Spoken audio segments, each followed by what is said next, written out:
I mean, is Cooper Rush worth 2.5 points? I would hope Quinn Ewers put up a decent stat line against Arizona State. If he didn't, we have a real problem. You can say the same thing about Creighton. Okay, they had the one good game against Kansas at home. When Toast talks about the kicking market, it's like some earth is flat shit. Andy, true or false, this is going to be a dog walking. Dog walking. This is my dog walking of the day. I think it's going to be very ugly. Dog walking. I think this is going to be ugly. Hey, get this source. Anytime, bro. He goes, yeah, that's funny because Trevor has better analysis and this shit's not even his sport. And I said, yeah, I agree. Yes, if anybody who listens obviously knows that I break down baseball games way better than Toast. Oh, my God. Crazy. I think Cleveland was the one. So mad. No, it was the one because the message that I didn't respond to first was we're live right now. That's fine. That Guardians pick was horrid. Yeah, well, that always happens whenever you lose on a heavy public side. That's where you get the most complaints, because people like that, the people that would complain about stuff like that, they're going to be on those heavy public sides. So whenever they lose a bet, usually they don't have anyone to blame because people would be on the other side. They just find somebody. So yeah, Cleveland. But what's up, everybody? Happy Tuesday morning to you all. I went 2-2 Monday night, lost a few dollars. Good thing I passed on that first NBA game because I was actually considering betting the Heat last minute. My instincts were correct to not take that series seriously. Good thing we're on to the next round of that one. A couple of the first round series have been good though. Knicks Pistons have been cool. We've seen some interesting games. Obviously Nuggets Clippers has been good. That was not one of them. So yeah, Warriors Rockets is still going on right now. Probably should have placed that bet. I said if Jimmy Butler played, I like the over, which is looking pretty good, but whatever, didn't bet either. Yeah, so let's move on to Tuesday. We got 15 MLB games, 4 NBA games on the board. Minnesota, Cleveland. We start with Cleveland. Wow. We said that the price looked sketchy. I said, screw it, placed it anyway. Got like 10 to 12 cents a CLV. They got smoked, man. Gavin Williams looked terrible. He could not get anybody out. Now we got Chris Paddock on the road against Tanner Bybee. I kind of think Tanner Bybee's going to pitch well. I know nothing about his numbers this year would really indicate that. But I think he's going to pitch well. He pitched against the Yankees in his last start. Cleveland's way too expensive at the price, but I think Cleveland wins this game, honestly. So I'll put Cleveland up. I'm actually not going to put anything up. I'm listening first, but I think Cleveland with the juice would probably be my play. Toast? It would only be Minnesota for me or pass. I first of all, Minnesota's playing really well right now, and I will agree that I'm not going to give them a lot of credit because they beat the Angels and the White Sox, but baseball is also really mental, and finally they're starting to see some balls hit the ground and start scoring some runs, and albeit versus some bad teams, they looked pretty damn good today. First and foremost, Bybee, I don't think he's had a couple bad starts. Yes, I don't think that this isn't me trying to make a case that Bybee's going to pitch terrible tomorrow or anything like that. My issue is that if this is a team that knows him in Minnesota, who saw him 4 times last year, and yes, all 4 times he pitched well last year. Again, this isn't me trying to make a case that I think that the Twins are going to get to Tanner Bybee. But I will say that as much as I've been staying away from the padlock, he's been throwing out some decent performances lately. And when you factor in the price and you factor in the fact that these bullpens are going to be, Cleveland used almost a lot of guys in their bullpen. They used Junis, Sewald, Herron, Bolton, and Wilson yesterday. Minnesota only used Alcara. With Minnesota, with Paddock, with Duran, Varland, and Jax behind him, it would only be the Twins for me. I have the Twins written down in my watch the line list because I would assume that this might go up a little bit. Has rose already. But if I get plus 135 or better with Minnesota, it'll be full send for me. So let me ask though, why are we getting the total at 8 with these two pitchers? We got the wind blowing out. Unless the market just thinks both these guys are going to pitch well, I personally think it goes over 8. I think it's just a matter of that Cleveland can't hit right now, and they can't put it 8.5 or 9 right there. You know what the cure? You know what the cure is to that ailment of not being able to hit? You hit at home against Chris Paddock. That is your cure, right there. Yeah, I mean the 8 innings, a 2-run ball last year that he pitched there. Yeah.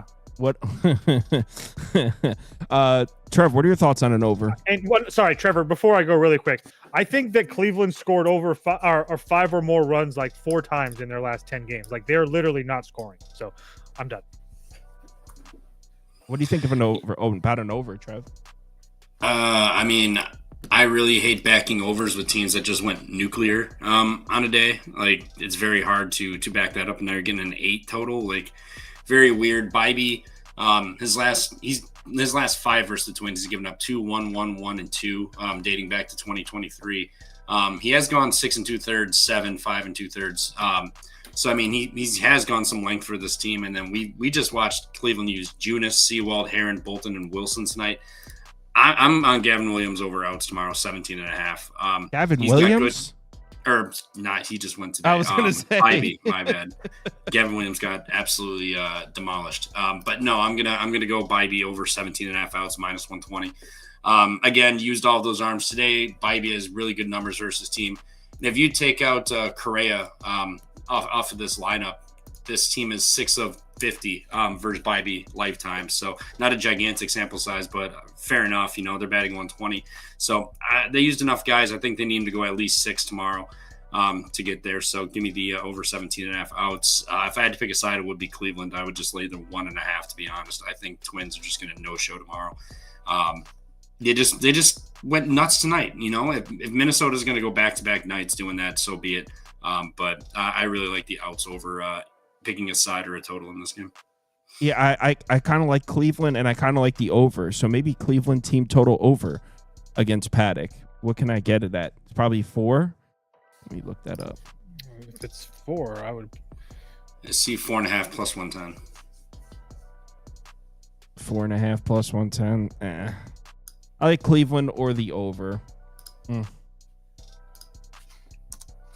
do think Cleveland wins, but I mean, if we, I don't want to get stuck on Cleveland if Minnesota's bats are officially hot, because I mean they've scored like 40 runs in the last 4 games.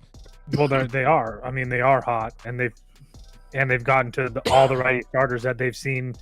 Yeah. All right. I mean, Cleveland versus righties lately, 1 today, but 3, 4, 3, 2, 5, 2, 2, 5, 2, 1, 5, 3, 6. Like they can get to righty starters, and if Paddock shuts them down, kind of just so be it then. But yeah, but if I can't find anything through the rest of the slate, maybe I add Cleveland or Cleveland team total over or something. We've got like 3 or 4 of these bigger dogs that are, for me, they're in that watch the line number category. Is Baltimore one of them at plus 130? Yes, they are. It's just a matter of, like I said today, they screwed me. I hope that everybody bet the side and not the team total, because they screwed me on the team total at 4.5. I really like that bet, so I think they had 4 through 4, and then they didn't score another one, of course. But the Yankees bats are not working right now, guys. I mean, I didn't want to trust Sagano, but at the same time, and I really don't trust this Baltimore bullpen. But the Yankees bats aren't really there. Again, the doubleheader that they exploded with Toronto, that was kind of aided by walks to start with, and then it's Toronto. I don't really know. They're just playing so bad right now. I don't put too much stock into that. But this idea that this Yankees offense is so really good that people have in their mind is just a fallacy, like I said earlier today. So we saw it here today. I mean, they made him look like an absolute Cy Young candidate. I mean, this guy came in not getting any swing and miss on anything, and he was striking like everybody out today, getting a whole bunch of swings and misses. So he looked like he was 25 again. So I know that Kyle Gibson is not good, but at the same time, he is a veteran, and I would expect that he's going to be okay. He also pitched against this Yankees team last year in Yankee Stadium and went 7 innings, only gave up a run, which I would say that Yankees lineup is way better than what it is today. So it would only be Baltimore for me. Baltimore used Aiken, Cano, Batista, and Soto. I don't think I have Aiken circled, which tells me he probably won't be available, but everybody else should be available in that bullpen. And as far as the Yankees bullpen is concerned, I think they're all going to be good. Only Yarbrough and Williams went, so who really cares? Everybody else is good to go. I don't understand how you have the Yankees bats to perceive to be that bad. I mean, they don't look that bad. Okay. Until they show me something, I'm not really going to price them at minus 160 on They're the road. second in Major League Baseball in WRC Plus in the last 30, fifth in the last 14. I don't know. I think it's the Yankees. I mean, until Baltimore hits a left-handed pitcher, I don't see any reason to even think about them against the lefty. They haven't. I mean, it's Tariq Skubal. Okay, Skubal is Skubal. 6 shutout innings. Mackenzie Gore, 6 innings, 2 runs. Mitchell Parker, 8 shutout innings. I mean, they haven't touched a lefty starter yet. Right here. For those of you that can see the screen, here are the lefty starters to pitch against the Orioles. As you can see, I mean, they're all pitching really well. They got to Sean Newcomb on March 31st. Since then, they've scored 3 runs total against all the lefty starters they've seen. So I don't see any reason to consider trying to catch a falling knife with that. Yankees, Trev? Nope. I'm with Toast. I'm not really a big fan of this offense right now. Like they either show up and go nuclear. They show up and go nuclear. They just that's get what I'm 3, saying. 4 runs. Those numbers look great when you put up 8, 5, and 11 every once in a while. But I mean, I'm seeing one game against Barrios where they didn't show up, and then other than that, obviously tonight. But they had 11 against the Blue Jays, 3 tonight, 2 on Friday, 5 against Guardians, 2, 4, 4. Yeah, but they're hitting. They put up 8, and they had 1. I mean, like it's so hit or miss. But they're hitting. They're hitting. Oh, I'm not saying they're bad, but there's this perception, and the pricing of the Yankees is off to me. Like, I don't think this offense is as deadly as everybody's making it out to be, I guess. So yes, their numbers are going to look good, but because they have huge blow up games, but they also have a lot of nothing too in there, or blow up innings, I should say too. But yeah, I didn't bet it, so I'm not gonna try to go to war. And going back to those lefty starters, Baltimore can't hit them. First 5 under 5.5 minus 135. Oh, you're on the under, Trev. Yeah, first 5 under. I don't want to dick around with the bullpen or anything. Give me a lefty starter in Rodon. I know the Orioles have decent numbers versus him. 38 plate appearances, nothing much. 31.5 strike percentage, 314 average. But this is a new year. This Orioles team can't hit lefties, so I'm going to take the under 5.5. Wind is blowing out like 12 miles an hour. Great hitter weather, but the problem is Baltimore can't hit lefties, and New York, their offense is hit or miss. So I'm going to bank that it's like a 3-1 or something like that after the first 5 here. I like the Yankees. Another one with heavy juice, though. I don't know. I think the most public play on the board. If you want to bet Yankees, I think you bet Rodon and get a win, because the Orioles can't hit lefties, and you can get plus 105 for a record a win. Yeah, let's move on. I don't really like either of those, Cleveland or the Yankees. Ugly. The ugliest games in baseball are those minus 160s, where it's like, well, I think this team wins, but minus 160. Yeah. All right. Cubs, minus 142 favorite in Pittsburgh. And you might be wondering why this is such a cheap price for the Cubs against the Pirates. Well, the Pirates look really good in that Pittsburgh series, number 1. Number 2, Andrew Heaney's throwing. Like, his shit looks awesome. I'll pull up his game logs right now. 1 second. He looks fucking great. Pardon my language. I mean, it is the Nationals and the Angels, but go ahead. I'll try to take credit away from the guy. I'm just saying, like. All right, so we have Andrew Heaney. Where's his game logs? Right here. Here's his game logs. You can see it on the screen. Damn, I got to get quicker with these screen captures here. So look at this. 6 shutout against. Oh, I'm sorry. Right here. Can you see Heaney? Yep. 6 shutout, just 1 hit against the Angels. Just 1 hit. Pitched into the 8th inning, shutout baseball against the Nats. Did give up a little bit on the road in Great American, but before that pitched a gem against the Yankees, pitched a gem against the Marlins. So Tosa's right. Yeah, maybe some questionable lineups, but Andrew Heaney is pitching great right now. And if you look down here, the lefties against the Cubs, they didn't get to Luzardo, who obviously looks like the man. But they got to everybody else. Who though? Corbin, Kyle Hart, Jeffrey Springs, Eduardo Rodriguez. They've seen shit. Have they hit off a good lefty yet this year? I mean, they're the best team in the league versus left-handed pitching. So, I mean, I guess they've seen one good lefty all year. They didn't touch him. Yeah, but Andrew Heaney, are we just going to say he's really good this year? I was just going to say that, and the fact that they've also crushed the lefty people out of the bullpen too. I wouldn't worry about the Cubs versus left-handed pitching personally. You like the Cubs? I bet the Cubs first 5 because I thought that at 135, I thought that price was absolutely ridiculous and it would probably get bought up. But I don't think they're going to play this game tomorrow. It's really bad rain situation.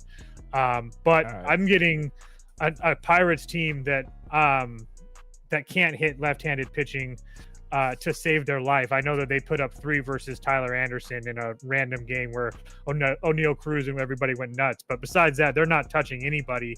And we're getting Imanaga off of a really bad start against a Dodgers team that was sooner or later going to score runs. I mean, his other 2 road starts this year, 7 innings, 1-run baseball on the road at Arizona, 5 innings, 1-run baseball on the road at San Diego. So you can, and his 2 games at home where he got blown up. I mean, one of them was the Dodgers and the other one was the Rangers. And I think that was a heavy win game or whatever. But regardless, either way, maybe not at home, he hasn't looked as sharp, but on the road, he's been really good. So on the road in a bounce back spot versus a team that can't hit lefties coming back from a West Coast road trip.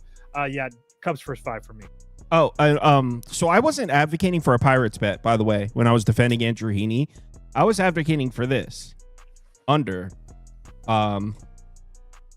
But Toast said that the game might not be played, so rather we shouldn't maybe not spend a ton of time on it. Even more reason to your under, though. I was thinking that Heaney could just hold his own. Cubs win 5-1, 5-2 or something. I wasn't advocating for a Pirates bet. I do not think the Pirates are going to get to Imanaga. I was saying under.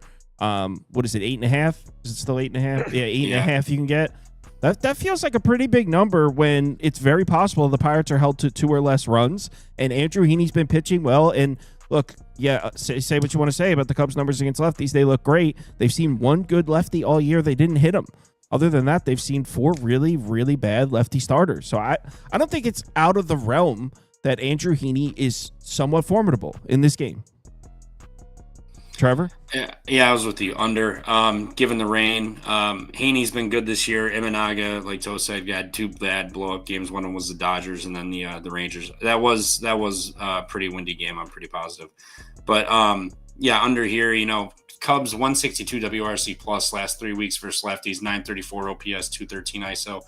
I don't think that I'm not saying they're going to just fall flat on their face and just be dog shit versus lefties, but I think that's due a little bit of regression. And we're going to have bad weather. So under, but like you said, this game probably doesn't get played at all. 50% rain tomorrow in Pittsburgh. So it's going to be very questionable. All right, let's move on. Also, Shota pitched against the Pirates for 14 innings last year. Didn't give up a run. Yeah. Like I said, I don't think the Pirates are going to touch him. I didn't even think that was in question. But I do think Andrew Heaney can hold his own. Cardinals, Reds. Yeah, this is an ugly one. You know what? My under would have hit if I bet that under. I was too scared to put the Cardinals up on the show. I put the under up. I really never had any intention of betting it, though. So the Reds get the win. What was the final score? 3-1? 4-1? 3-1? Something like that. So the Reds may have a bullpen situation here. Pagan's not going to be available. I think Santillan also. Let me pull it up. He's good. Santillan's good to go? I thought he was 2 of the last 3. No. Their bullpen's fine. No, You're right. Pagan's down, but it was Ashcraft and Santillan, and they both had the prior 2 days off. So if they really wanted them, they can have them. All right. So just they're going to be missing their closer. That's it. Who probably is the most important arm. So that's something. Maybe not that significant. I would say it's something because Alexis Diaz hasn't been able to pitch well. So now taking him out, and now you're asking either Santillan and Ashcraft, two guys that pitched today to close the game tomorrow, or Taylor Rogers. Again, they might use a Diaz to close it. I'm just saying, like, there's a reason that they went out and paid Pagan and not used him because he can't do that job. So just to point that out there. Okay, so as far as I don't think it's out of the realm that Michaelis pitches well here. I know that sounds crazy. It doesn't, dude. Just put St. Louis up for me. I don't want to talk about it. God damn it.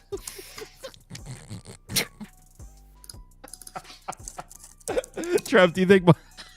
Well, let's talk NL Central, Trev. What do you think about Michaelis? A hot, steamy pile of just crap. This guy's terrible.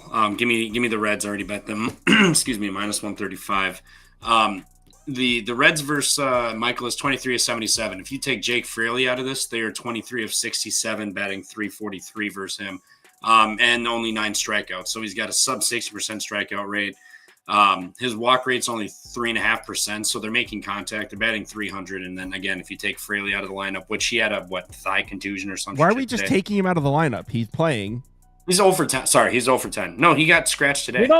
I'm pretty sure. We don't talk negatively about Jake Fraley on this show. What was that, Trevor? What do you have against Fraley? I was just stating a fact. I wasn't coming at the man's neck.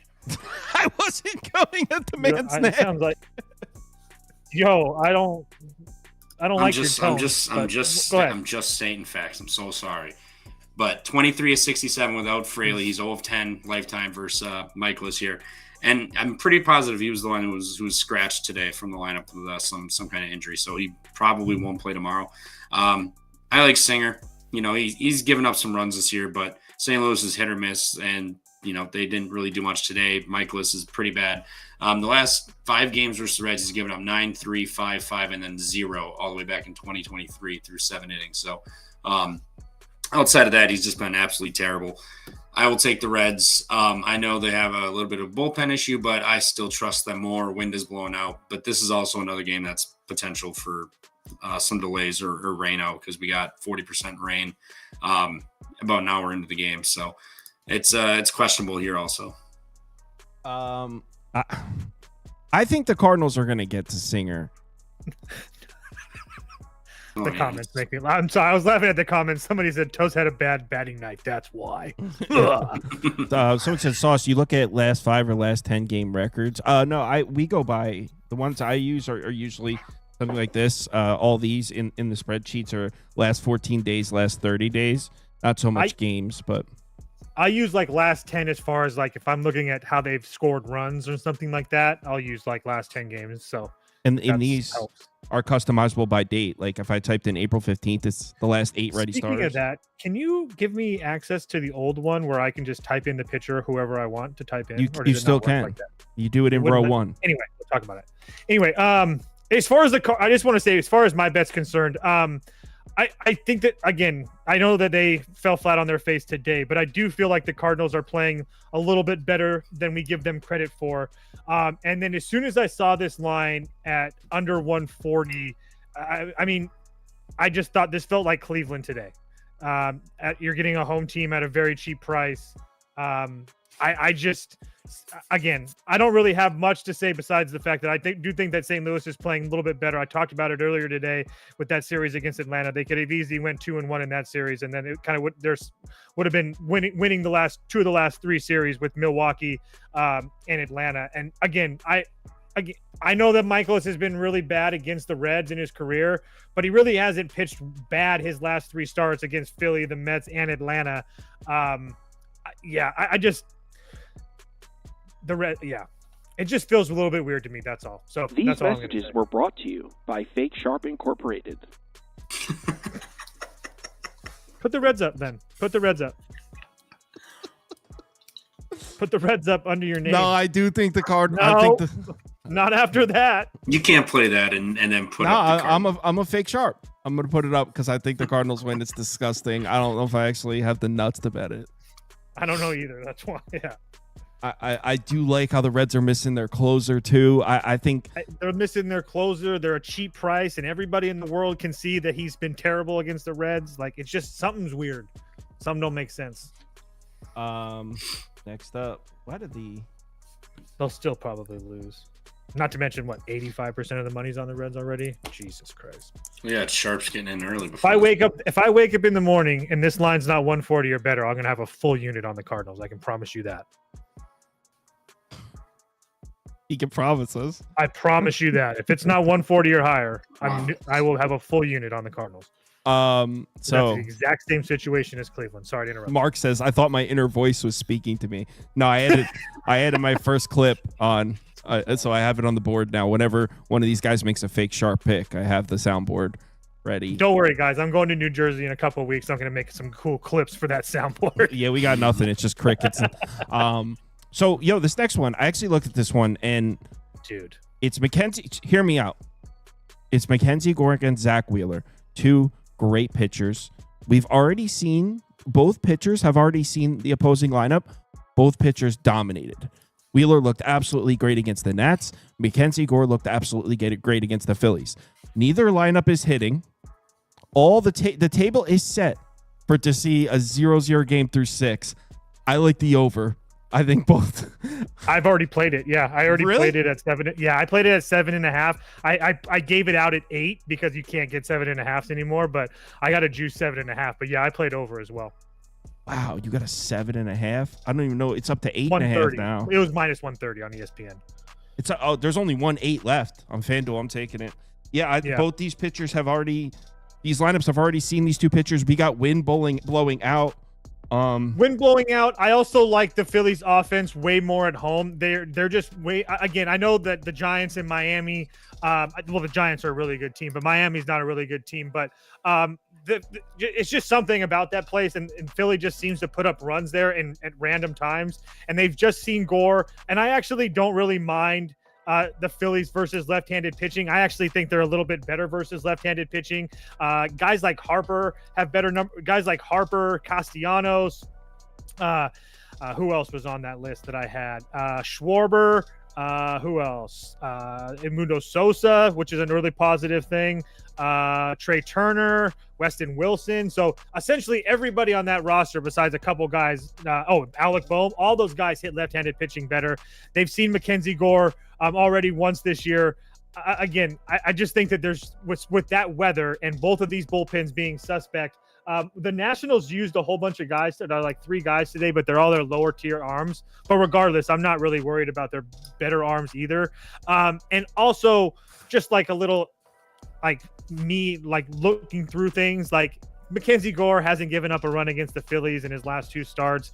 Prior to that, he had been kind of getting shelled by them a little bit. I mean, it wasn't too bad, but sooner or later that dam's about to break. And if there's one thing that we know about Zach Wheeler is that he's able to give up home runs. So if we were to get a couple guys on base here, I wouldn't be surprised if we see a home run. And there's like Sauce said, really good weather tomorrow in Citizens Bank Ballpark, almost a 35% home run increase according to our friends over at Ballpark Pal. So over. Decent wind blowing straight out, out in a hitter's park. In a hitter's park at the bank. Trevor, are you with us? Yeah, to an extent. I played Phillies minus 1.5 plus 110, 115. Yeah, they saw both these guys already saw these lineups already. I get it, but Gore had 13 strikeouts. I don't know if that's even replicable again, especially against. There was shadows in that game. That's not replicable again. Thank you. I didn't want to say it because I don't want someone to call me an idiot for blaming shadows. Yeah, but I'll say it. They'll call me an idiot. But that was shadows screwed him up. 13 strikeouts. Good luck doing that again tomorrow. Wheeler can't give it up, but this Philly offense versus lefties at home. Granted, last 3 weeks at home, only 85 plate appearances, 150 WRC plus, second in the majors. And then if you look at Washington on the road versus lefties, 95 plate appearances, 53 WRC plus. So obviously they leave home and they don't look as good offensively. I think Philly absolutely beats up Gore tomorrow, and then you're going to get that bullpen. I have no problem laying the 1.5 even if we're not going to get the bottom of the ninth. I have no issue. How do you like that? Also, Mackenzie Gore has been kind of shaky at best on the road. Toronto got to him. Miami got to him. He had 13 strikeouts in Colorado, but, I mean, whatever. It's Colorado. We got Kansas City on the road in Tampa. Man, have you guys just looked at the Royals' offensive numbers on those spreadsheets? Wow, a lot of red. This is not great. It's crazy. I thought the Royals were going to be not like a good team, but I thought they were going to be pretty good this year. And it is still super early, but this team cannot score runs. They're 29th in WRC plus on the road this year. One of the worst road offenses in baseball. In fact, actually, they're just one of the worst offenses in baseball, period.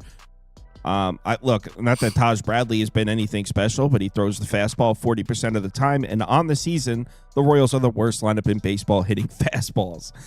You're not going to have much success in Major League Baseball if your lineup can't hit a fastball.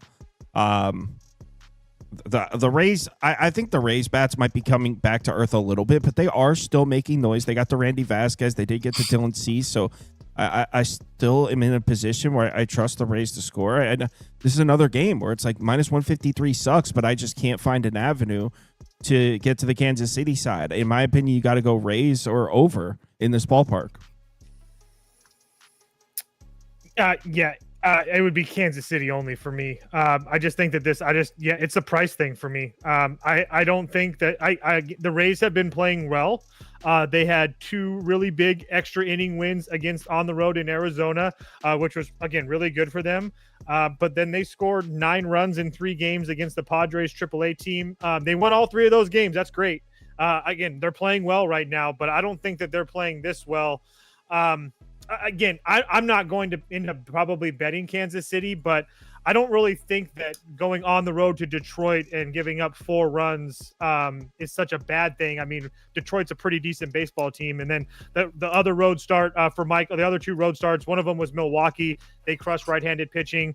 And the other one was Cleveland, where he went 5 2/3, gave up 3 runs. I mean, it's not terrible. So I just personally don't think that the Rays should be favored by this much in this type of a spot. I don't really put too much stock into beating the Padres right now when it's a AAA lineup. And some of their runs were kind of aided a little bit. I don't know. It wasn't really that impressive to me. And I'm not just saying that because I'm a Padre fan. I'm saying that because now they're coming back home from a West Coast road trip and they're laying minus 155. It has nothing to do with the Padres. I just want to make that clear. So it would only be the Royals or pass. The chances of me betting it are slim to none, probably. Trev? The Royals, if let's take out the Colorado series because German Marquez and Dollinger just absolute ass. So we'll take those 2 guys out. 23 righty starters they've seen since March, since the season started. They've gotten 3 or more runs 3 times off of righty starters. They have a lot of 1s and 0s in there. So they just can't hit righties. They're struggling right now offensively in general. We got some weather here tomorrow. We got wind blowing in. Possible drizzle, 17% chance. So we got wind blowing in, some weather potentially. I like the under 9 here. I think Kansas City really struggles to score, and I think given the weather and circumstances, like Tampa Bay probably tops out at around 5, maybe 6 runs at most, but I think 5 is more likely. So I like the under 9 here. I think this is going to be like 5-2, 5-1, something like that. Rodfather's in the comments. He said he likes the Rays. The Rays in home games after allowing 2 runs or less, 8-0 since 2023. Westbury has a good one here. Bet on Tampa Bay at home when hot dogs were given away in the last 7th inning. Hot Dog Day Rays are 12-2 on the run line with a .452 slugging percentage. So, I mean, hey. That's the type of shit we need. Yeah, I mean, you could tell that's why he's one of the best with analytics like that. I would say Rays I'll put Rays up. Damn, another one where I like a nasty price. I don't minus 146, but I think that Royals pick is crazy the way they're not hitting. You know what you should do? You should lay minus 155 with Cleveland, New York, and Tampa, and tell me how your day goes tomorrow.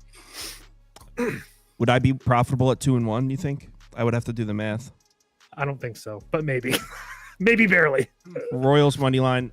These maybe if you line shopped a couple of them. By Fake Sharp Incorporated. That's what Royals money line is. Reds. It's the same situation. This is another one. Mm-hmm. Another minus 155, man. They're killing me. I'm telling you, and they're making me freaking want to back. Say his name. We got a big name pitcher on the mound here. Big name pitcher in Bowden Francis. For those of you that haven't been watching, so everyone was big on Bowden Francis entering the season. Toast was not having it. Colin Bowden Francis overrated.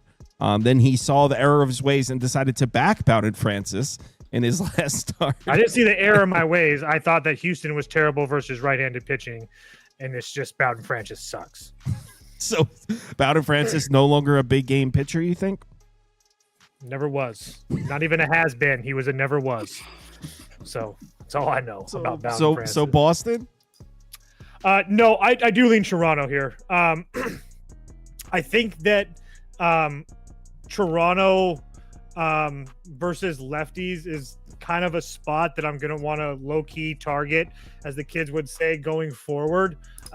Very low sample size, but Fried, Povich, Crochet, Peterson, Gore, upper echelon lefty, upper echelon lefty starters for sure. And they fared pretty well against them. A lot of hits, maybe not so many runs, but they did score a few runs off of Garrett Crochet. I know a couple of them were unearned, but the first time they saw him, but they had 5 hits off of Garrett Crochet. I mean, they were seeing him pretty well. I mean, Crochet had a 4.87 xFIP in that game. So, again, I don't know if I trust what I've seen from Boston's offense so far.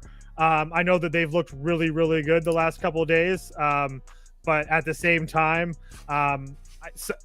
again, 20 runs. I don't really think that's indicative of what the Boston team that we're going to continue to see is. And again, it's going to be another road game for them. I will give you that Boston's a team that I would rather play on the road.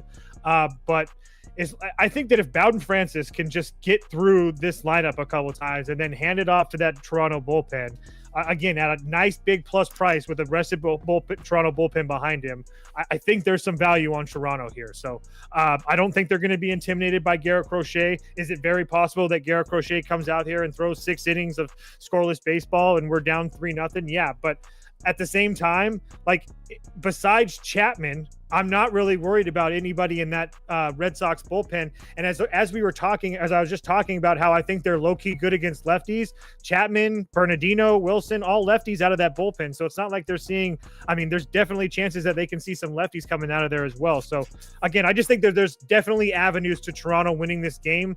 I know that they've looked really bad coming out of that division play, playing the Yankees and who did they play before that? Houston. So again, I know that they've looked bad, but I do think that this price is a little bit high. I think that Garrett Crochet's name plays a lot into that. So I will give you, I think you're onto something here. They have seen Crochet, like you said. And you know what I like for this one? Now, I know Toronto's a dome. Would you consider it a hitter's park? It's another retractable roof. Indoors, right? Yeah. Well, I just like, if you added the 30 parks, where would you rank Toronto in first being Coors? Man, I could look it up. 30th, because Toronto never helps out. Oh I would say it's neutral. I would say like 17. So slightly below. Sure. Yeah. I kind of what I like. So I like you said, I like how Toronto has already seen Garrett Crochet. I also like how he throws with his left hand. Could be the exact change. The Toronto bats have been awful.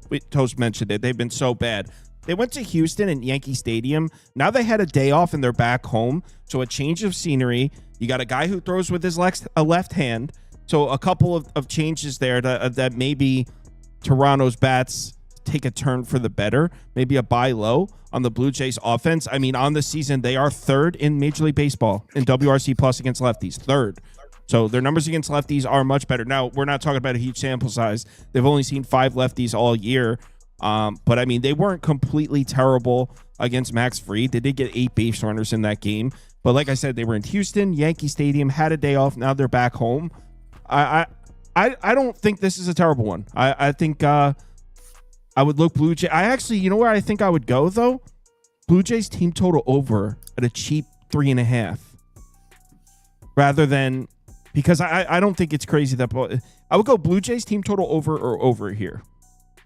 I might be down to bet this. Can you give me the best price on a Blue Jays team total over? Actually, you know what? It's a little bit better for runs than I thought. It's probably like a top 10 park, actually. Top 10? Oh, okay. Yeah. So maybe just an over, that I'm looking a little bit more into it. Yeah. Unless you think Bowden Francis can pitch well. I think I would agree with you that the over is probably a better look. I would agree with that. I'll take this over. I'll do it. I definitely don't. I definitely don't hate an over. I think Toronto scores tomorrow. I do think that's the big question is how much or how well Bowden Francis pitches. But yeah, go ahead, Trev. Sorry, I'm going to take this over. Oh, you're good. This is easy. It's Toronto's offense. Greg Crochet under 1.5 earned runs plus 115. He's absolutely been dominating this year. He just had a god awful game. I don't give a shit. Square money makes money too. He just came off the god awful Seattle game. 5 walks, still struck out 9, but gave up 4. And we know that Seattle offense is hot. Complete opposite of what Toronto is. Toronto is just a joke of an organization and team. Like, this team is embarrassing. Other than that, Crochet has given up 2 earned opening day at Texas. Other than that, 0-1-1-0. There was 4 runs scored against him against Toronto, but that was a lot of bad defense. And 4 walks. I'm sorry, did those guys come across? It's still all right. Go on, dude. Okay.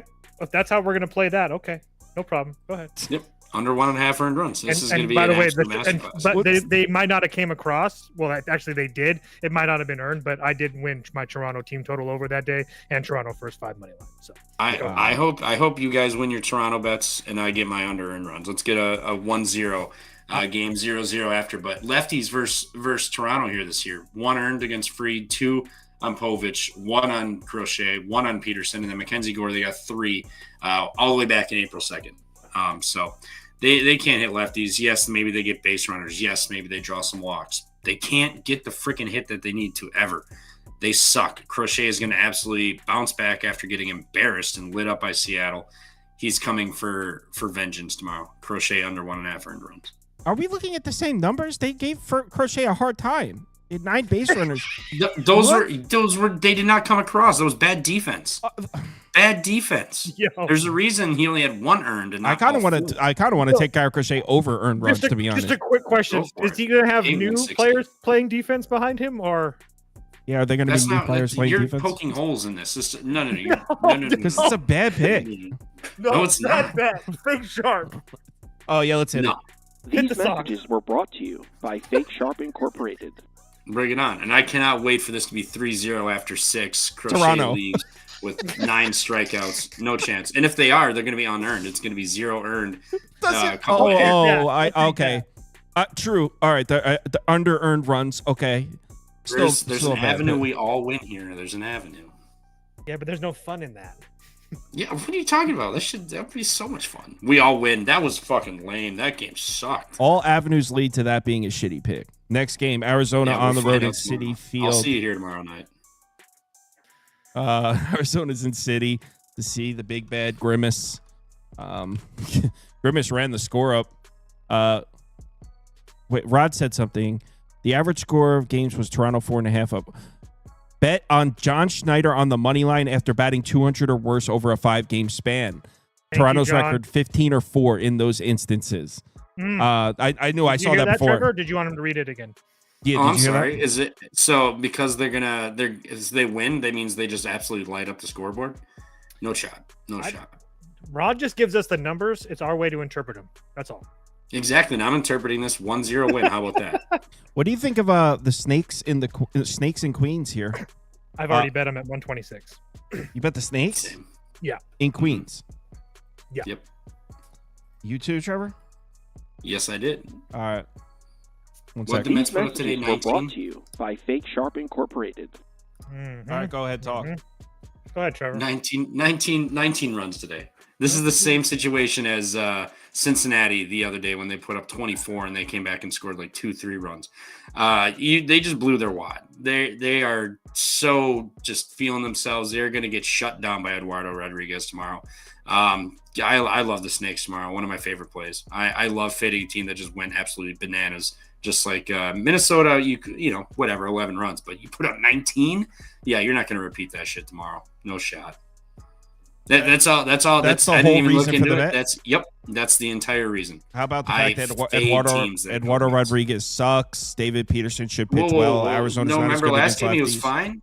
No, remember last game you say he was fine. It was late. He did pitch well in the last game. Yeah, he's back. He's back. All right, Toast. What's your reasoning for this bad bet? I think it has nothing to do with what Trevor said. I will say that. I wasn't worried about them scoring a whole bunch of runs today. I was going to make this bet. This has everything to do with, and this is going to, the Mets have played very, very good. They've also played the most games in Major League Baseball versus a below 500 team. And I think that really helps. So they've been really good, and they're winning all the games they're supposed to win. Credit Grimace for that. But they're also 12-1, but I mean at home as well. So, but again, a lot of those teams not great. But my point is that they're going to be facing an above 500 team today in Arizona. And before everybody starts typing in the comments, oh, but look at the numbers versus lefties.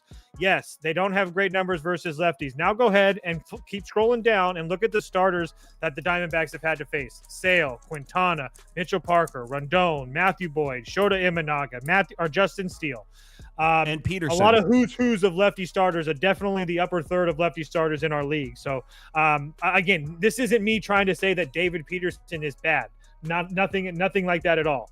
But I do think that this Arizona team is a much better team than this Mets team has had to face in a while now. And I just feel like if Eduardo Rodriguez can just get through the Mets lineup a couple times and then pass it off to that bullpen, which is fully rested and ready to go, I really like that. Not to mention the fact, last but not least, it's just one of those spots in baseball that I love to bet. Getting a good team that just played like shit in a homestand, they got their asses kicked, and playing them that first game of a road trip. If it just so happens to be that the Mets have scored a bajillion runs the last couple of nights and now are coming home, so be it. Arizona money line. Disagree. Mets ain't scoring. Mets will get 3 at most tomorrow. Disagree.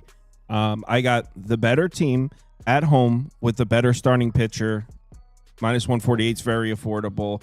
How can you say that that better team thing, but then you get on me about Detroit and Houston? Like, these are two of the better teams in the NL. Oh, so okay, okay, that's fair. I mean, I think second half of the year the Mets were maybe the second best team in the MLB behind the Dodgers. And Arizona was there before they had their last 2 weeks. So yeah, I think the Mets were a better team than Arizona coming into the season. I agree with that. I'm just saying that if we're being objective, that's how we would. Yeah, but Detroit wasn't better. I better just wanted to point that out. I'm 100%. I agree with you. The Mets are a better baseball team. I agree with that. Yeah, I think I'm getting the better team at home with the better starting pitcher, rested bullpen. I might even bet the Mets here. Minus 148. What can I get? Minus 142 on DraftKings. Minus 142 on DraftKings. Looks like. Oh wait, is that a minus 140 I just saw? Minus 140 on Caesars. What's on Bet365? I would wait, dude. It's been coming down. Really? I'm not joking. I'm being serious. I'll wait. Or just monitor it, because yeah. Milwaukee on the road in Chicago to play the White Sox. By the way, Rod Father's in the comments. He's saying bet on David Peterson on the run line versus an NL team with a team batting average. So against bad NL teams, Peterson's record since 2024 is 9-1. Peterson's going to have those kinds of records against everything because the Mets just always seem to win when he pitches. Dating back to last year was crazy. Even when I remember last year, like even games he didn't pitch well, the Mets would win. They had an excellent record when he was pitching. Milwaukee on the road in Chicago to play the White Sox. Bryce Wilson against Fastball Freddy. Trevor, any reason to get cute with a White Sox look here?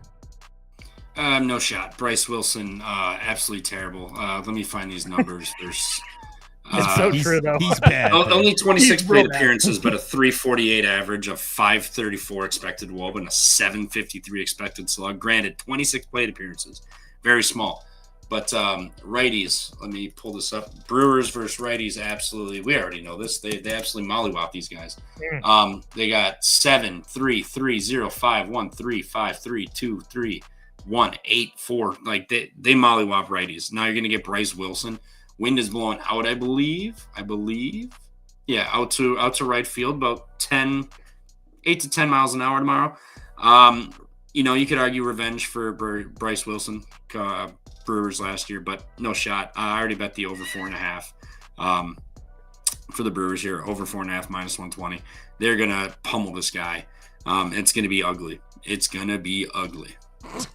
And then after he leaves, guess what we get? We get the White Sox bullpen, baby. All right. He's licking his chops. No chance the Brewers lose this one. So if the Brewers do lose, we will all have a solid laugh at Trevor's expense. That being said, it's kind of hard to disagree. I mean, the Brewers are kind of have an underrated lineup because they've lost so many baseball games, but they've actually hit righties very well all year. It's kind of hard to picture a world where the Brewers don't get to Bryce Wilson. I don't know if that world exists. So it really comes down to what do you think of Freddie Peralta on the road here? If you think the White Sox are capable of scoring a couple off Freddie, I think you go over 8. If you don't, you just take Brewers minus 1.5, or maybe the Brewers team total over. Any holes in the logic I just laid down here, Toast? Peralta is even money, by the way. No, I played Brewers minus 1.5, minus 130. So, I don't even. If you want me to explain trying to find a way to get to the White Sox, I couldn't. I was trying. My thing is I think that Milwaukee has been. I think their bullpen has let them down. There's no question about that. They've lost. They lost that game on Thursday. What was it? The 8th inning, I think it was, in San Francisco. They lost that game 5-6. They were tied in St. Louis the next night, or no, 2 nights after that. The next night after that, they lost a 1-run game in St. Louis. On Saturday night, they lost another 1-run game in St. Louis where they gave up, where they scored 2 runs in the 9th to tie the game, and then they lost the game in the bottom of the 9th. And then they came back and finally had a huge night versus St. Louis. I do think that this offense is ready to break out against a guy like Bryce Wilson. But more importantly, I think that this is Freddie Peralta's game to get right. We saw him against a team like the Royals, even though it was at home, go 8 innings and 1 run. But his road starts this year: Yankee Stadium, Colorado, Arizona, San Francisco. I mean, all those teams besides Colorado, you could argue, are upper echelon Major League Baseball teams, at least top 10 teams. Maybe not. The Yankees would be, at least offensively, especially back then, especially at the start of the year. And the only other road start that you can't quantify a good team is the Rockies, but that's still in Coors, and he still went 5 innings. He only gave up 1 run. So I fully expect Freddie Peralta tomorrow, as disgusting as it sounds coming out of my mouth, to pitch 6 or 7 innings of 1-run baseball and then hand it off to the upper echelon guys of the Brewers bullpen. So Brewers minus 1.5 for me. Freddie's been good this year, man. I'm not betting this game. If I was to bet it, I would just take over 8. Yes, I expect Brewers to do most of the contributing to this, but I honestly wouldn't be surprised if the White Sox are able to score a couple off Freddie Peralta. No chance I'm betting the White Sox or anything. I just think I would go over or pass there. Yeah, I don't think that. Yeah, it wouldn't surprise me if he gave up a couple. Next up, let's mute this freaking weirdo. All right, next up is Athletics on the road in Texas. Rangers minus 205 favorites here at home. I didn't look at this game at all, but it is the DeGrominator on the mound. Toast, you going back to the old well here? Rangers first 5-run line. Oh wait, hold on. We got Rodfather sharing a Chicago White Sox angle here. Bet on Chicago White Sox on the run line after 6 or more consecutive road games. 5-0 this year in such spots. Fair enough. You think DeGrom deals here? I don't see why not. He's been pitching pretty well. He had 2 little blow-ups, but he's been pitching pretty well. You don't have to type it up because nothing's listed, but with this Jacob Lopez guy on the mound for Oakland being a lefty, I'd probably go back to Higashioka props tomorrow. I would only lean Texas here. If I knew a little bit more about Lopez or Estes, I know about Estes, but a little bit more about Lopez, maybe I could get to Oakland here. But again, this price is just kind of crazy. I think Mason Miller, I checked. I don't have the Oakland bullpen wrote down, but if they use their major arms today, they're not going to have them today. I'm almost positive Mason Miller went today, so he's not going to be available. And if Ferguson and Sterner went, it's in a really bad spot. So if those guys don't go, I would definitely be looking on the Texas side. But again, I'd have to pull up the bullpens. I'll do that right now. Ferguson, Spence, and Miller went. Miller 16, Ferguson 10, Spence 24. Yeah, so heavy lean to because they're not going to have their top 2 bullpen arms for sure. So, heavy lean to the Rangers side. In what way? 1.5? I guess. I don't know. I mean, it's still alive. The under is now 1-13 or something. I mean, 13-1 to the under in this ballpark or something crazy. I don't know if it's actually 13-1. It might be 12-1. But the under has been automatic in this ballpark so far this year. Maybe like if it ain't broke, don't fix it type of thing here. Trev, what do you think? Yeah, you already took the words out of my mouth. Under, and then I know Athletics use some of their arms tonight, but the Rangers offense really minus 200. Like, I get the Grounds pitching, but are they really minus 200? Like, plus 170 with the A's is tempting to take a little stab. I mean, their offense is better than Texas. Like, what are we doing? Like, DeGrom could be up 1-0 after 5, and then they could easily lose this game. Like, I don't know. I like the under. Just rinse and repeat with Texas. They can't hit. So I think Estes will be all right. I mean, JP Sears just went out and just shoved tonight. And again, I know Miller, Ferguson, Spence went tonight, but still, Texas can't hit. I'll take the under, and I might even take a little stab at the A's with plus 170. That's just ridiculous for the better offense. Just because DeGrom's on the mound, you're going to put minus 200? No, thank you. By the way, Golden State just won. Houston plus 3.5 would have covered, and the over would have hit. So that one, I didn't bet either of those, but that one. I'm putting the under up, and it is, by the way, it is correct. It's 13-1 to the under this year. I'm looking at it right now. It was 12-1 entering tonight's game. Tonight was free. That first 5 under was so free. I did Oakland first 5 money line, and it won in the fucking. It was awesome. All right, next up. Oh, what about this? A little reverse correlation. Rangers first 5, A's money line. Oh, that could be fun. That could be fun. Tigers on the road at Houston. This was a nice one for me. Tigers are favored again. This time maybe makes a little more sense. I would consider Reese Olson to be the considerable better. I don't know, actually. How many? What did Houston use out of the bullpen tonight? Let's look it up. Okert, King, Abreu, Ort, and Hader. Oh shit! Abreu went 5. Okert went 9. King doesn't matter. I was gonna say. I mean, King, yeah, but you're still gonna have your top 2 guys. There's no King and there's no Okert. Will not be available. So Hader will be available. Abreu. They did. So Houston's bullpen isn't overly taxed or anything, but it's also not in great shape. We got a situation. How about it's a bit of a situation. What do you think here, Toast? I at this price, it would only be Houston for me.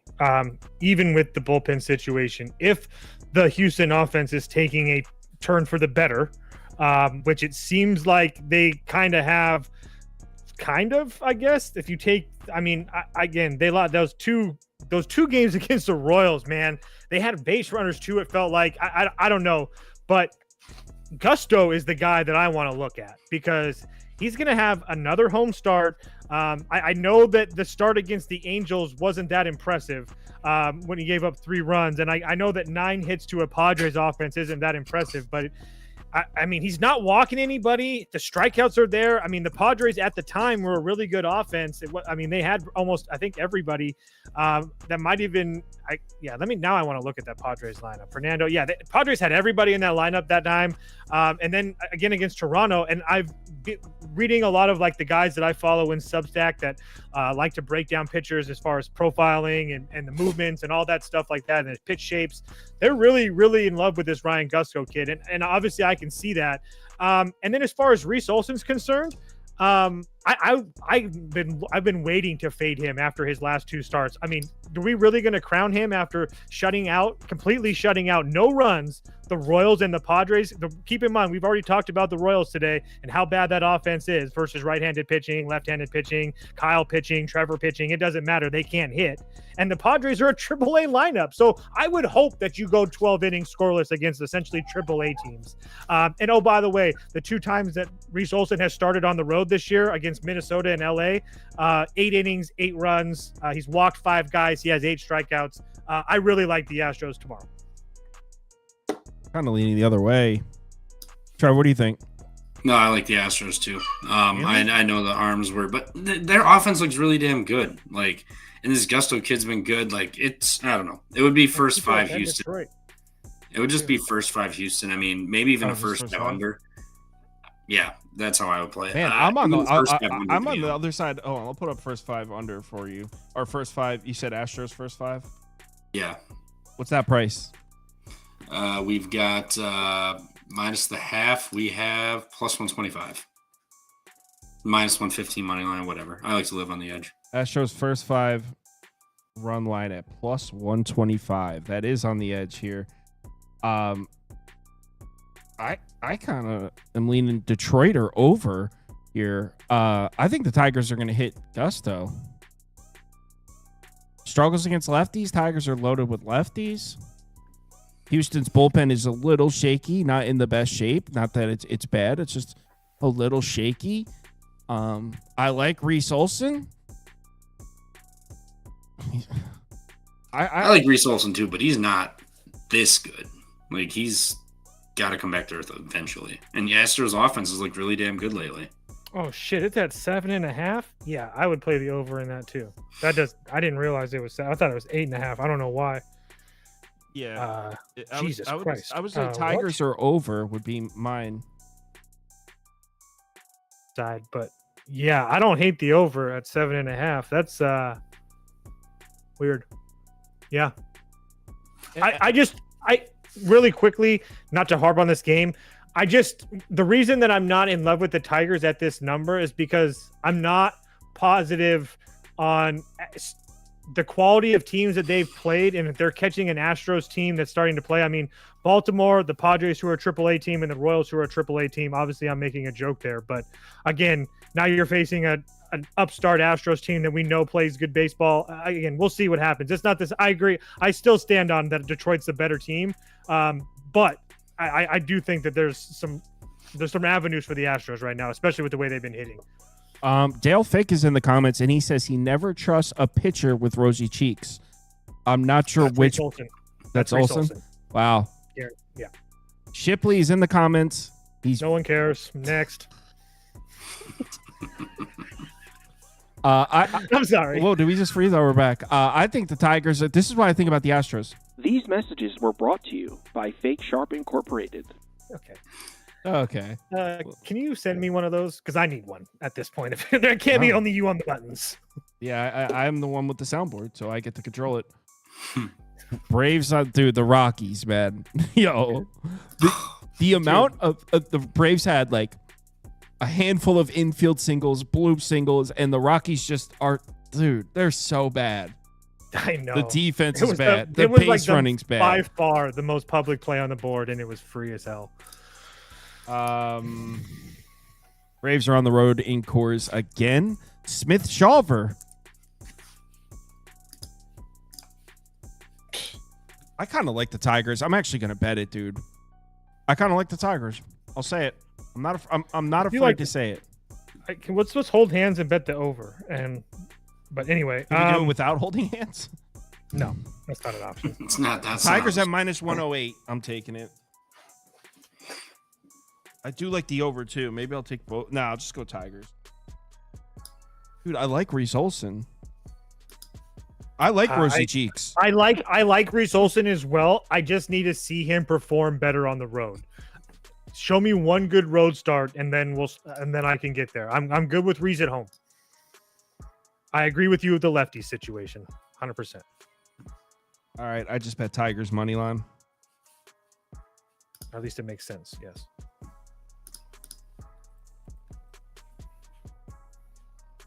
Sorry to hold the show up. It's okay. I'll just start talking about the Braves. If you guys know me, if there was a way for me to bet the Rockies, it would be.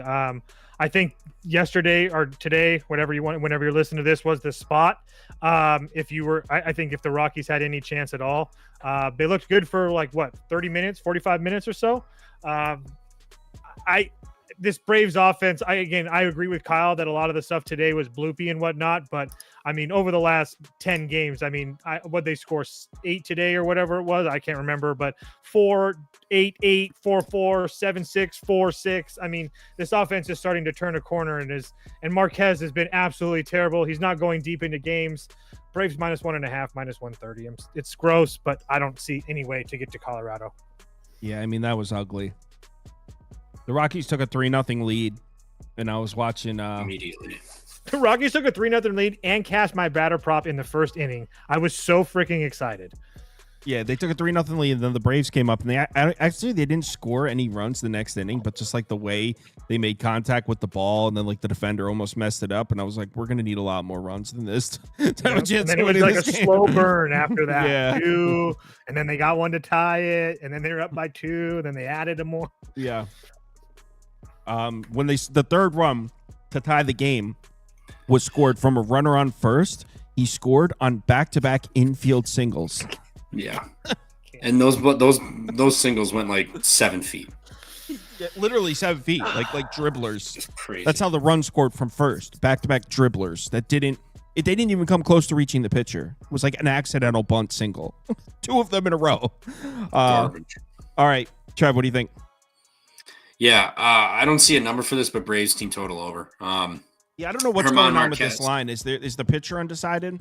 Yeah, it's AJ Smith-Sawyer that should be there. He's just not. It's not official yet, so that's most likely who's going to go. You might see, which isn't be great. I know that they just signed Ian Anderson, so maybe he takes a couple innings, but I'm pretty sure it's Smith-Shawver for most of it. He's 6.5. Well, the total's 10.5 in the. It's 10.5 in Coors, and Marquez is on the mound, and they're -200. I was gonna say this is. Why is it not 6.5? I don't know. I was hoping to get -120, 5.5. I'll still play the 6.5. I don't give a shit. This is the Herman Marquez. To be fair, I don't know if it's 6.5. I was guessing what it is. Fair enough. If it's 6.5, it's going to be. I'd be shocked if it was 5.5 at a 10.5 total. There's no way they're putting the Rockies at 4.5. I'd pay some juice for 5. Regardless, I'm going to play it.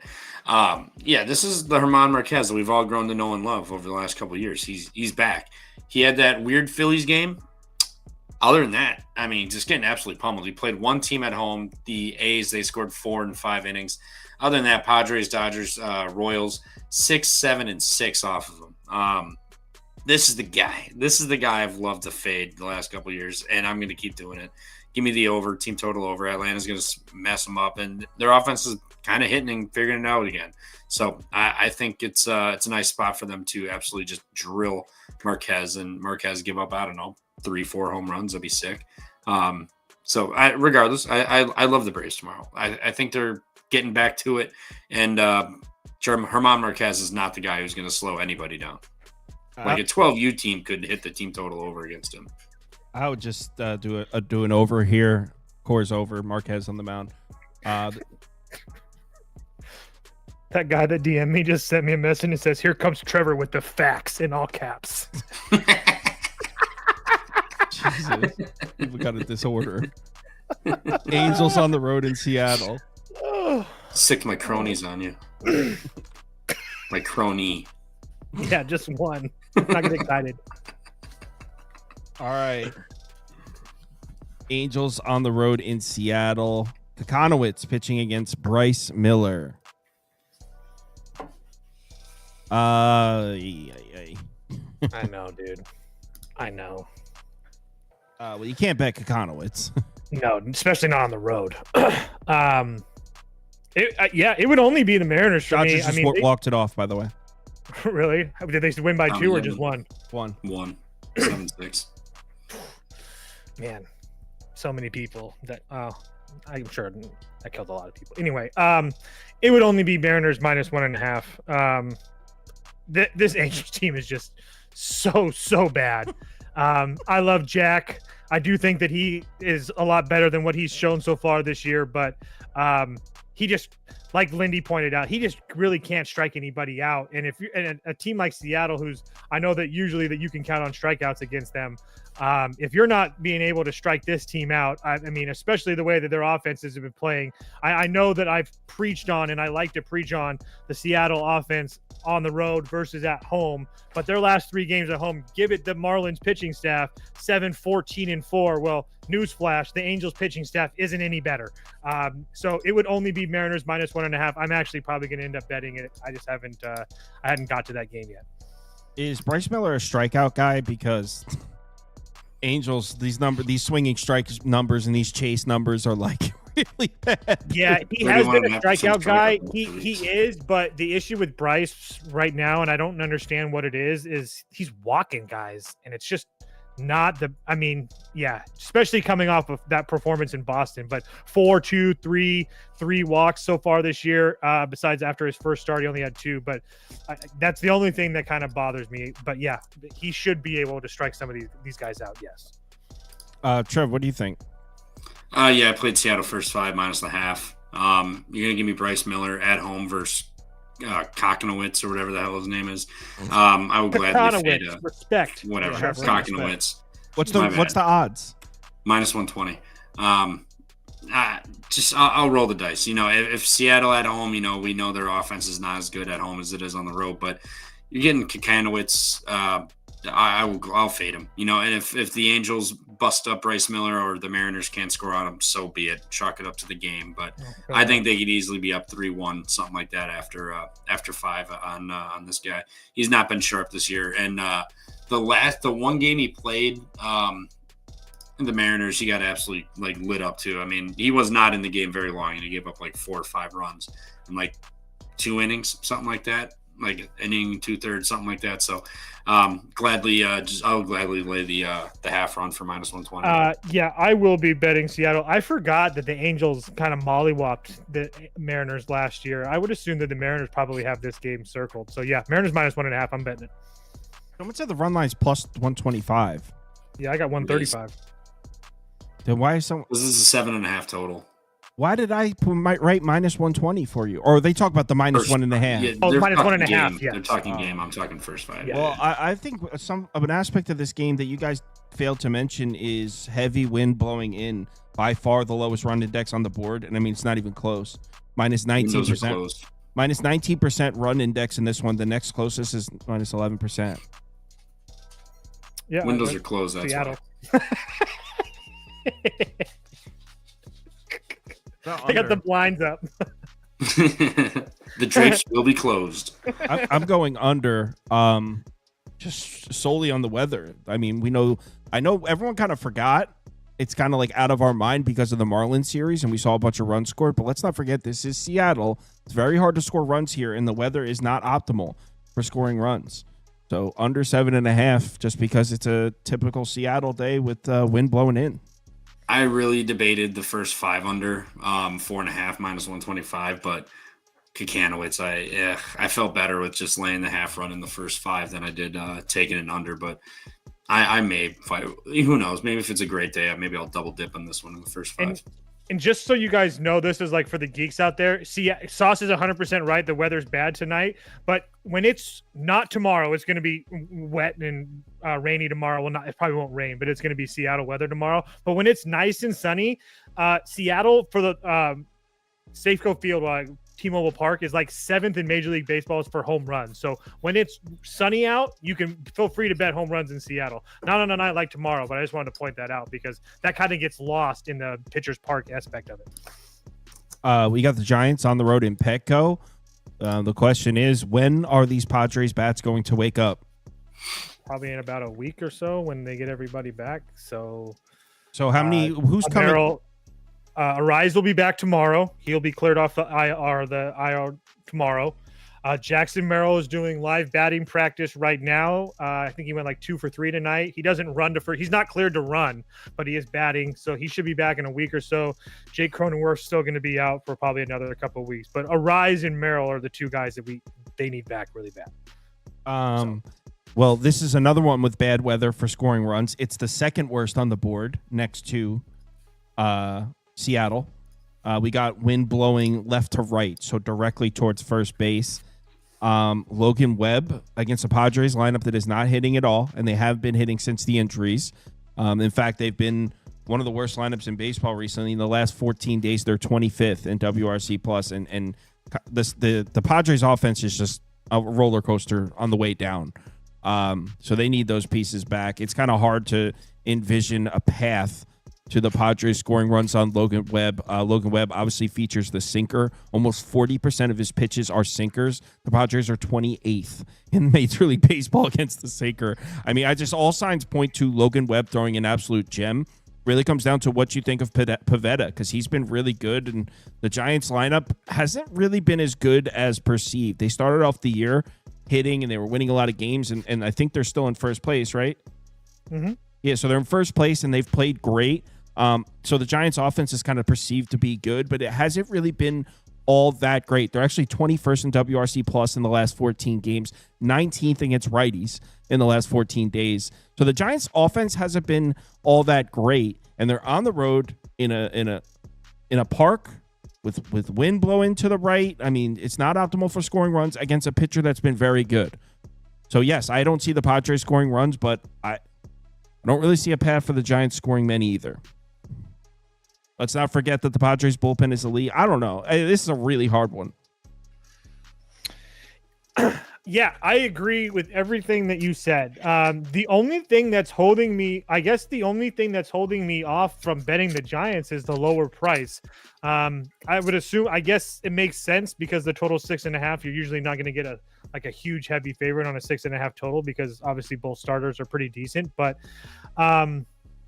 Pavetta's been really good. But I don't know if he's been good enough to hold the Giants down to not score. I mean, we're at a point right now, guys, where you put up 2 or 3 runs, you're going to win the game against the Padres. I mean, it's that bad right now. So yes, they have the best bullpen in Major League Baseball, but it doesn't matter if you can't score. So 2-1-0-0-2-4-3-2-4-4, their last 10 games, they literally cannot score runs. So I don't understand why we're getting the Giants so cheap of a price. The Giants have not only been the better team this year so far, even when they were healthy. You got to admit, I would say that they're the better team, because I think the Giants played better on the road against better competition. So to get, again, I know that Logan Webb on the road usually isn't like a first thing you bet on type of thing, but again, when you're facing a AAA team, what does it matter? It would only be San Francisco for me. I don't want to play under 6.5. That's just not what I want to get in myself into. I don't understand if we're just getting San Diego still getting love because they're playing at home and they were a good baseball team. Like, is that, I don't understand why San Francisco isn't minus 140.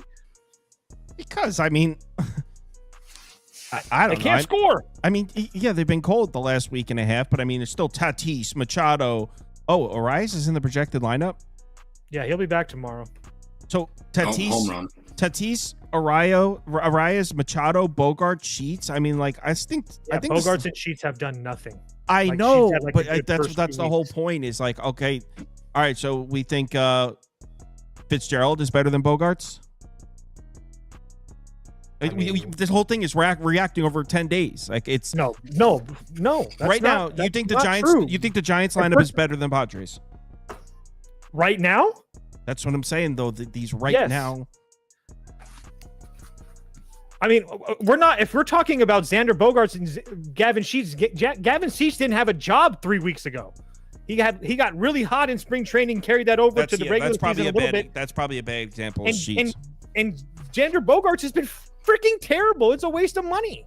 Like, he can't even get the ball to the freaking infield. Like, it sucks. It sucks, dude. It sucks. Kind of like the Padres. What do you think, Trev?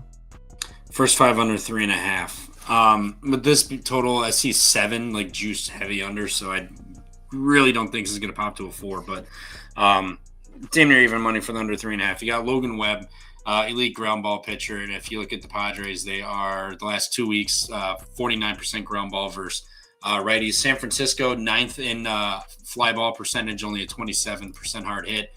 Pivetta, fly ball pitcher, 53%. Only a 15% hard hit, though. So, I mean, like, they're not hitting the ball hard. San Francisco's been struggling versus righties. The Padres lineup, we already know, has not been looking great. Not to mention they are going to play into what Webb does best with the ground balls. I think this is going to be like a 0-0, 1-1, something like that after 5. Under 3.5, I have no problem playing that short number. Yeah, I can't argue with that. It's going to be a low-scoring game, 6.5 total. I don't think I add one thing? The gap between the Giants lineup and the Padres lineup right now is that big. Not that crazy. Gavin Sheets, 5 for 8 off of Logan Webb in his career with 2 doubles. Wow, that's kind of sick. But I mean, I just think we're judging it based on the last week and a half, 2 weeks. When if we actually just take a step back and like look at the talent on the field, I think it's close. And Pivetta has been every bit as good as Logan Webb, if not better. This year, the Padres are home with the better bullpen. I think I kind of like the Padres. I pray to God you're right. I'm not betting the Giants. I'm betting this right now. Well, it's a win-win for you, Toast. Either your team wins or you win your bet. Nope, I have to make money here. So plus 108, plus 110 on MGM. Kid, bro. Plus 110 on MGM.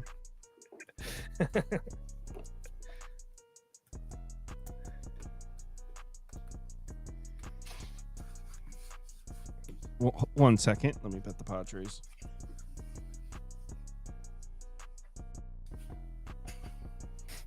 Logan Webb is washed. Yeah, he's had 18 strikeouts his last 2 games. Just terrible. It's horrible. He's been awesome. I just get like every once in a while I can see a comment. I'll look in a comment and I'll be like, oh, dope. Okay, that makes sense. All right, there we go. Padres, I'm in.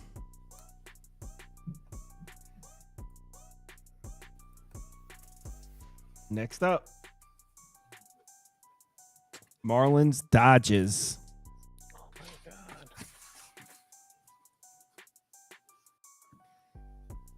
I want to bet the Marlins so bad. Don't do it. You can put the Dodgers up under your face? Over. I like the over. Sour, not great. Sandy Alcantara, not been great. And Fair. Miami's offense has looked a little bit better. You know, the Dodgers offense is the Dodgers offense. They're starting to figure it back out again, too. But Sandy, 3-6, 4-2-2 earned this year. His one road trip, Philly, gave up 6. He's also had 2 home runs the last 2 games, 5 strikeouts, and 8 innings. I mean, he hasn't been great. Dodgers offense, you know, I have no problem backing them to score some runs again like they did tonight. I think tonight will be. I don't know if it'll be similar. I think the Dodgers will obviously win, but Sauer hasn't been great. Sandy's going to be there. Obviously, Max Meyer, I guess you could say, is their best chance to get wins now. But still, Sandy hasn't been great. I still think you're getting a little bit of name respect on that. And again, not been great. 2 home runs, 9 hits, 9 earned, 5 strikeouts, 4 walks his last 2 games. And his one road game, he got absolutely lit up. I don't think the Dodgers are going to really have an issue getting to him tomorrow, too. And weather's blowing out, 5 miles an hour, clear, 65 degrees. So obviously not like a nice sunny LA day where it's going to be 80 degrees, but still, ball can fly. Tommy Edman's been a monster. You know, maybe I'll just play his bases or hits, runs, RBIs, but I don't think the Dodgers are going to have issues scoring. And if Miami can at least get 3, I think we sail over this no problem. So it could be the over 8.5 to end the night in Hollywood tomorrow. That's what someone in the comments said. Play it over, run it back. John Laffey. Shout out John Laffey. Toast, what do you think about this one? Yates. I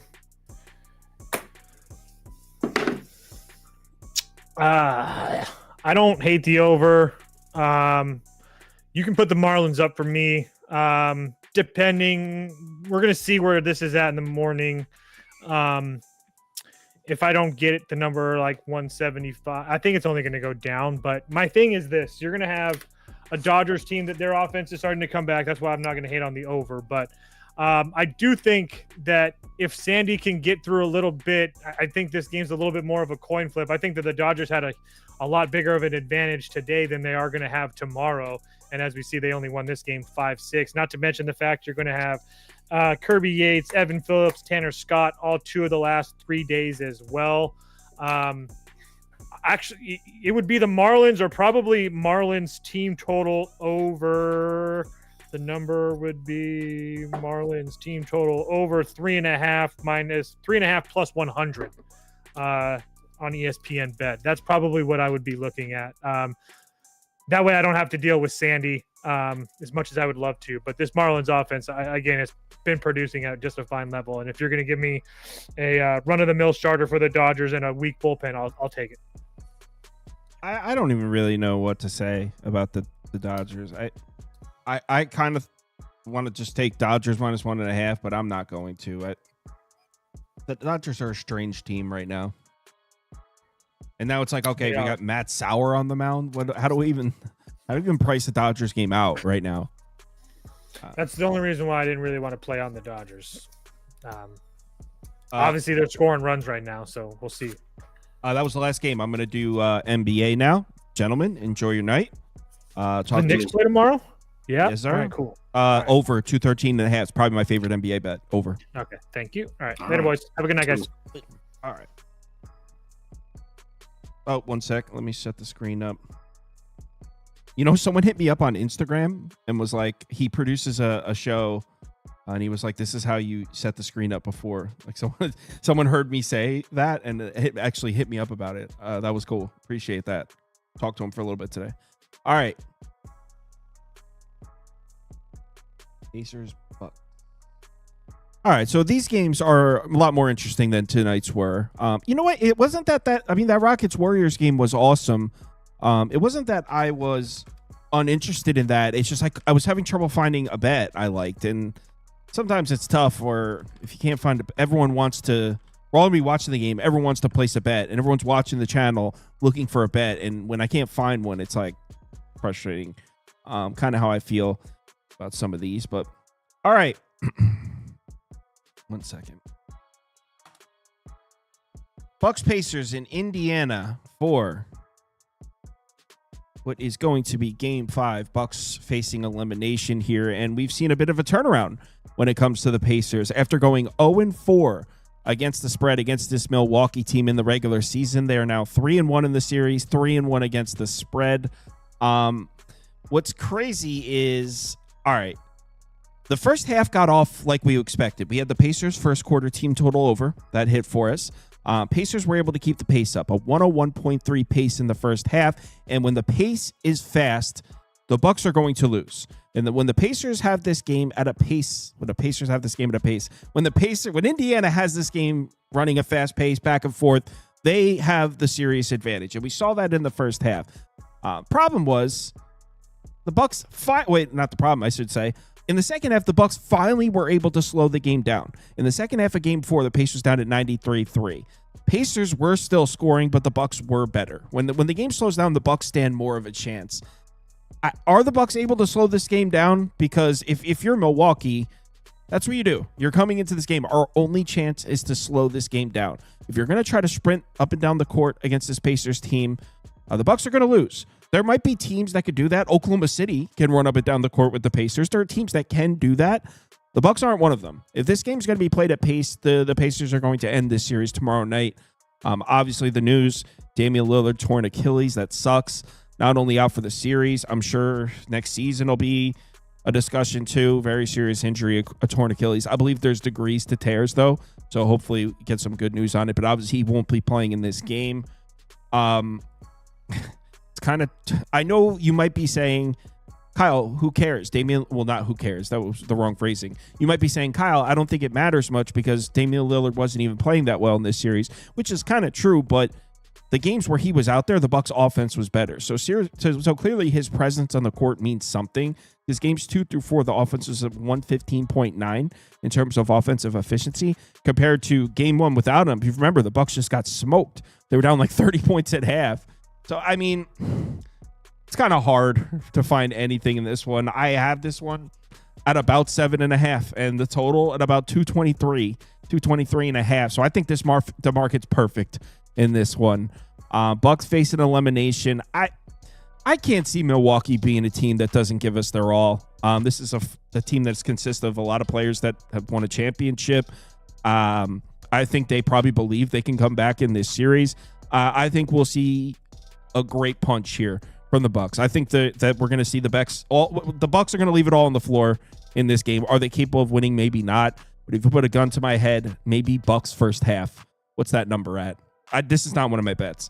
Let's what's the Bucks first half? I think the Bucks are going to give us their best fastball. Everything they got left in the tank here for this one. So maybe Bucks first half. There's a plus 5.5 here on FanDuel. So Bucks first. Do I even want to write it on the screen? I didn't bet it. You heard me. Bucks first half plus 5.5 is what I would do. But I didn't bet that one. Next up, Pistons Knicks. What a series, man. This has been a lot of fun. Controversial ending, obviously, in the last one. So you guys already heard me tell Toast with the bet here. This is probably my favorite NBA bet out of the four. Is the over. In this one, I got 213.5. 1 second. Go ahead. Oh, 1 second. The stream's going to freeze for like a half second. Back. All right, so I'm on the over here, 213.5. All right. So Game 4, what are we going to say about Game 4? I'm sure you guys already saw my reaction to it. Obviously, the last play of that game was insanely controversial. That's a foul. Should have been called a foul. So obviously, if they call it a foul, the Pistons most likely win the game. I don't think there's any logical person can debate that should have been a foul. That being said, you can't say the Pistons should have won the game, because if we're talking about a non-call, the Pistons wouldn't even have been in the game if it wasn't for non-calls. I mean, if you really, and I look, guys, you guys know I'm a Knicks fan. I try really hard to remain objective. If I'm off here, maybe I'm biased. I try not to be, but I truly think if you look at that game through an objective lens, just truly, I don't care about the Pistons. I don't care about the Knicks. What happened in Game 4? I think other than that third quarter, which was a circus, by the way, players were getting mauled on both sides. Fouls weren't getting called. Then the refs attempted to gain control of the game by calling a couple tic-tac fouls that then put Towns and Tobias Harris in foul trouble, made the game worse. The refs had no control of the game in the third quarter. That's when the Knicks came back. That's when the Pistons came back. In fact, that circus quarter where there was nothing being called and then Brunson got hurt, that little period, that was the only chunk of the game where Detroit was the better team. Think about it. The Knicks dominated, controlled the entire first half. Then the third quarter was a circus. The Pistons come back. They take like a 10-point lead. Brunson comes back in, and the Knicks march all the way back and win the game. So the way I'm looking at it, the two areas that I thought were the most legitimate basketball, the first half and the fourth quarter, because that third quarter was crazy. And the Knicks, I thought, were considerably better in the first half and the fourth quarter. Look, I'm a Knicks fan. You guys know that's personally what I think. I think they're the significantly better team. I have this one at 9. So why didn't I bet Knicks minus 5.5? Well, it's simple. The game ended on a controversial no call. The city of Detroit will riot if the whistles at all go any way towards New York in this game. The city of Detroit will burn buildings down if they don't get the whistle in Game 5 here. So I expect the whistle to go Detroit's way, which is why I took the over. I feel like the Game 4, the way it was played, ultra physical, slow pace, super low scoring, has kind of made us forget what these teams are. I mean, these are two teams that can score with questionable defenses. I think Detroit's going to get plenty of trips to the foul line. We know the Knicks can score on Detroit's defense. We know that. So I think this total's way too low. If it wasn't for the controversial ending of Game 4, I'd be laying the 5.5 as well. But I figured I'd play it safe on the over here. Detroit should see plenty of trips to the foul line. So let's go Knicks, close out the series. But as far as my bet, took the over. Not to mention, I think, another reason I like the over that I didn't mention, well, kind of on the same topic of what I was talking about, I think in an attempt to prevent Game 5 from turning into a circus like Game 4, that third quarter, I think the refs are going to lay down the law and send some people to the line in this one. I think we're going to see the whistle a little bit too much. Orlando Boston. This is one I think I actually might bet. It's tough with the Celtics injuries, so we'll talk about it.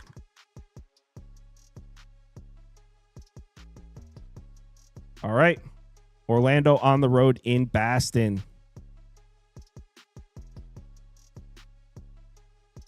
All right, obviously the story in this series is the Boston injury report, right? I mean, we're still not going to see Drew Holiday. Jaylen Brown on the report listed as questionable again. That being said, he's been listed as questionable in the last 2 games, and he played in both of them. So I don't really see any legitimate reason why we should expect Jaylen Brown not to play in this game. I think we will see Jaylen Brown. So I'm kind of ignoring that questionable tag. And my opinion of the game is based on Jaylen Brown playing. I think he's going to. Plain and simple, we're back in Boston now. I have this one at 13 if Jaylen Brown plays. I think at 11.5 isn't quite enough. I haven't bet this one yet because it's like there's two types of series in this playoff so far. We have the Clippers Nuggets, we have the Warriors Rockets, we have the Knicks Pistons series that have been competitive. The Orlando Boston series I have in the other with the Oklahoma City Memphis, with the Cleveland Miami. I'm not really very interested in the series. Yes, I know Orlando did play great in their 2 home games. Credit to them. I like that Orlando team. They play great defense. I think they have a bright future, but they're just not on the same tier as Boston. So I haven't had much interest in this series. I think the number's a couple points too low. Would only be Boston for me here. Like I said, don't have a ton of interest. Might bet it just to do some gambling. Not overly confident in it. Speaking of Clippers Nuggets, and honestly, how could you... All right, let me get everything up. This series has been awesome. Fans have gotten their money's worth in this one. Oh, it just occurred to me that I didn't actually place this bet. I think I'm going to, though. We'll talk about it. So, yeah, this series has been excellent. I mean, you pretty much have the one outlier, which is Game 3. Other than that, we've seen 3 excellent back and forth last-minute basketball games. You have Game 3 where the Clippers beat the hell out of Denver. I mean, would they win by like 34 points? They beat the hell out of Denver in Game 3. That's the outlier. The other 3 games, back and forth, either team could have won. I mean, the Clippers won Game 3. Other than that, it could be 3-1 Denver, or it could be a 4-0 sweep for the Clippers. Like, the other 3 games could have gone either way. Clippers came all the way back, and Game 4 was awesome. I got to say, I'm a little surprised at the lack of offense from the Clips. If you remember, down the stretch of the regular season, the last like 6 to 8 weeks of the regular season, you can make an argument that the Clippers were the hottest offense in the NBA coming into the playoffs. I mean, they looked unstoppable offensively. They draw the Nuggets in the first round. Not a team that's known for its defense. In fact, the defense was pretty shaky to pretty below average for most of the year. So you got a red-hot Clippers offense. They draw Denver in the first round, and we've seen one good offensive game in this series. In games 1, 2, and 4, the offense hasn't really been there for the Clips. I'm not really sure what to make of that. I mean, part of me thinks this Clippers offense is too good. Denver doesn't play the best defense. It has to explode. It did in Game 3. It has to, like, the Clippers should be scoring easily against this Nuggets defense. Other part of me thinks maybe the lights are bright here, and you got a championship Nuggets team that knows how to turn it on defensively. One thing we do know is that the Nuggets offense has been terrible. This is where we give the Clippers credit. The defense has been awesome. The Nuggets are lucky to be in this series because they are not scoring. I mean, 106 offensive rating is bad. So the Nuggets offense hasn't been all that great. When it comes to betting this game, here's what I think we should do. I'm going to put the pick up. I'm going to read the comments. I'm open to suggestions here. I think the total's way too low.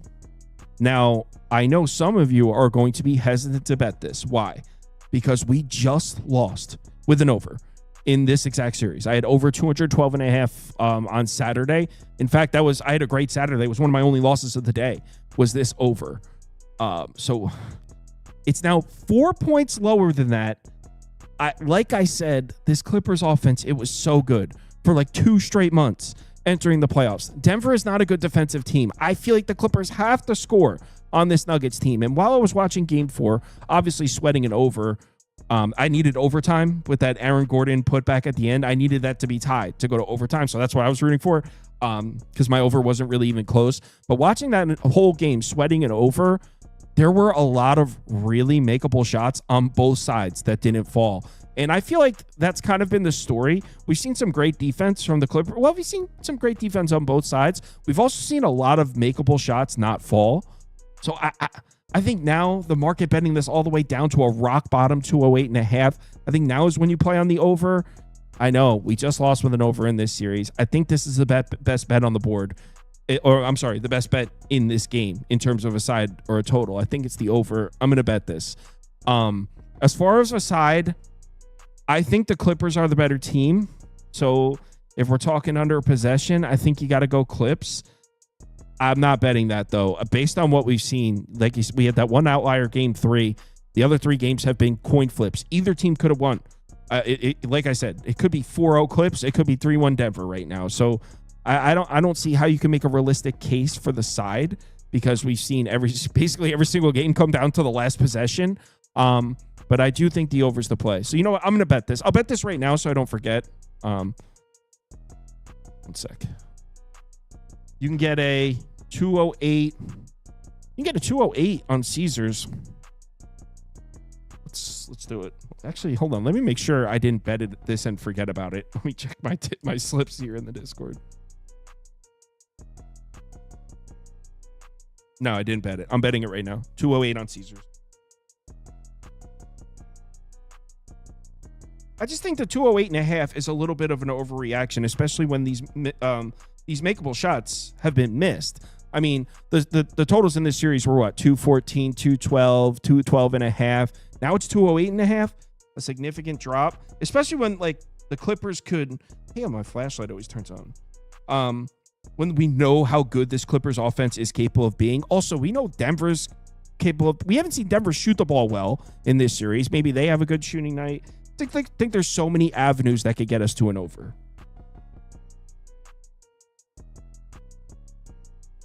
Just bet it. Over 208. I am in.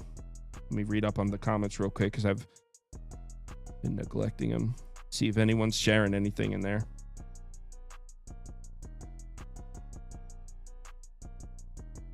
Over 208. Over 208. All right, what do we got? Sheeds on the over. All right, said over looks safe. Let me. Do we trust Paulo Franz points overs? I don't know. I'm not a big Franz Wagner guy, to be honest. Let's go down. Clippers ban. Someone said this is the best series. Yeah, this has been really fun. Although I think and maybe I'm a little biased, I think the Pistons Knicks has been an excellent series. Obviously, you'd rather it be 2-2 in terms of entertainment, but in terms of quality of games, the Knicks Pistons has been great too. Warriors Rockets has been pretty fun as well. Let me scroll down. Clippers look tired. Clippers always fall apart in the playoffs. Clippers gonna clip. I guess that means they're gonna lose. Weskers wants to take Clippers. What, minus 127? Is that the best available? I mean, if you put a gun to my head and force me to pick a winner, I'm taking the Clips. And you know what? I like sweating games with Apollo in the Discord too. He's a diehard Clippers fan, so maybe I'll bet it so I can root with him. Clippers money line in the over.